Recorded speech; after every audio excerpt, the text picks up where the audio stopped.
Hello everyone, আশা করি সকলে অনেক ভালো আছেন। আজকে বাংলাদেশ সময় সন্ধ্যা ৬টার দিকে DLS-26 কিন্তু আপডেট আসার কথা। কিন্তু আপডেট আসলেও কিন্তু অনেকে এখনো আপডেট দিতে পারেন নাই। প্লে স্টোরে গেলে আপডেট দিলে কোনোভাবে আপডেট নিচ্ছে না। কীভাবে খুব সহজেই DLS-26 আপডেট করে নিতে পারবেন আমি ভিডিওতে সেটাই দেখাবো। চলুন দেখিয়ে দিই কীভাবে আপনি আপডেটটা করে নেবেন। আপনারা কিন্তু দেখতেই পাচ্ছেন আমি অলরেডি আপডেট কিন্তু করে নিছি। তো এখন আমি আপনাদেরকে দেখাবো কীভাবে আপনি আপডেটটা করে নেবেন। প্রথমে আপনি আপনার ফোনের প্লে স্টোর খুঁজে বের করুন, এরপর প্লে স্টোরের উপর চাপ দিয়ে ধরুন, ঠিক আমি স্ক্রিনে যেমন দেখাচ্ছি তেমন।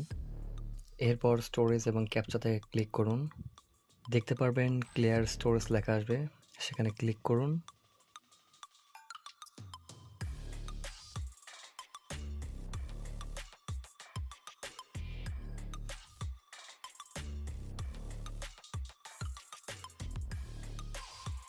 আপনার প্লে স্টোরটা ক্লিয়ার ক্যাপচার করার পর আপনি প্লে স্টোরে আবার যাবেন এবং সেখানে গিয়ে প্লে স্টোরটা আবার পুনরায় ওপেন করবেন। সেখানে DLS-26 লিখে সার্চ দেবেন, গেমটা চলে আসবে। এরপর দেখবেন কর্নারে আপডেট লেখা দেখতে পারবেন। আপডেট দিলে আশা করি এবার আপডেট হয়ে যাবে।